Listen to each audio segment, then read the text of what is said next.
After some time, David's son Amnon fell in love with Tamar, the beautiful sister of David's son Absalom. Amnon was sick with frustration over his sister Tamar, for she was a virgin, and it seemed implausible for him to do anything to her. Now Amnon had a friend named Jonadab, the son of David's brother Shimei. Jonadab was a very shrewd man, and he asked Amnon, "Why are you, the son of the king, so depressed morning after morning? Won't you tell me?" Amnon replied, "I am in love with Tamar, my brother Absalom's sister." Jonadab told him, "Lie down on your bed and pretend you are ill. When your father comes to see you, say to him, 'Please let my sister Tamar come and give me something to eat. Let her prepare it in my sight so I may watch her and eat it from her hand." So Amnon lay down and feigned illness. When the king came to see him, Amnon said, "Please let my sister Tamar come and make a couple of cakes in my sight so that I may eat from her hand." Then David sent word to Tamar at the palace, "Please go to the house of Amnon your brother and prepare a meal for him." So Tamar went to the house of her brother Amnon, who was lying down. She took some dough, kneaded it, made cakes in his sight, and baked them. Then she brought the pan and set it down before him, but he refused to eat. "Send everyone away," said Amnon, and everyone went out. Then Amnon said to Tamar, "Bring the food into the bedroom so that I may eat it from your hand." Tamar took the cakes she had made and went to her brother Amnon's bedroom. And when she had brought them to him to eat, he took hold of her and said, "Come lie with me, my sister." "No, my brother," she cried, "do not violate me, for such a thing should never be done in Israel. Do not do this disgraceful thing. Where could I ever take my shame, and you would be like one of the fools in Israel?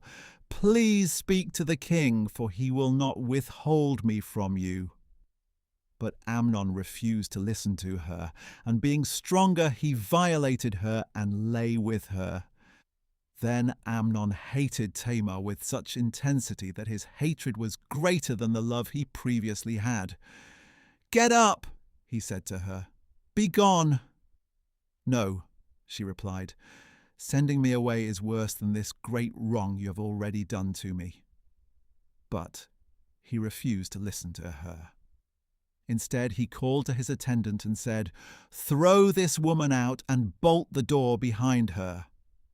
So Amnon's attendant threw her out and bolted the door behind her.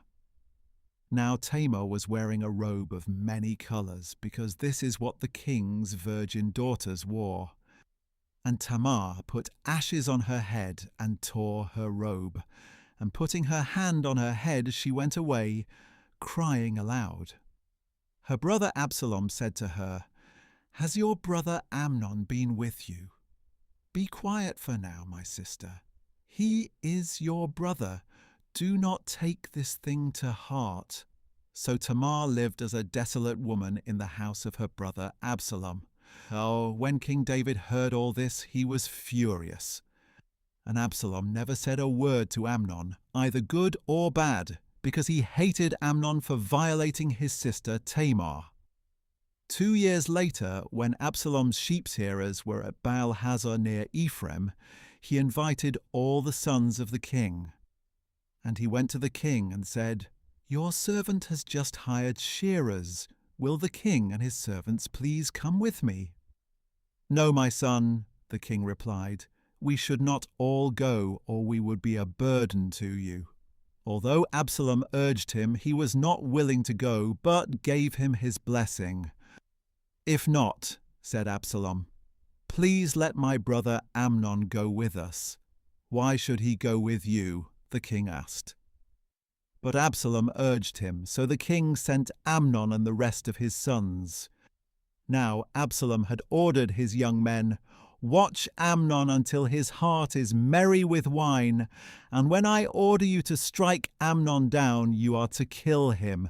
Do not be afraid. Have I not commanded you? Be courageous and valiant." So Absalom's young men did to Amnon just as Absalom had ordered. Then all the other sons of the king got up, and each one fled on his mule. While they were on the way, a report reached David. "Absalom has struck down all the sons of the king. Not one of them is left." Then the king stood up, tore his clothes, and lay down on the ground, and all his servants stood by with their clothes torn. But Jonadab, the son of David's brother Shimea, spoke up. "My lord must not think they have killed all the sons of the king, for only Amnon is dead. In fact, Absalom has planned this since the day Amnon violated his sister Tamar. So now, my lord the king, do not take to heart the report that all the sons of the king are dead. Only Amnon is dead." Meanwhile, Absalom had fled.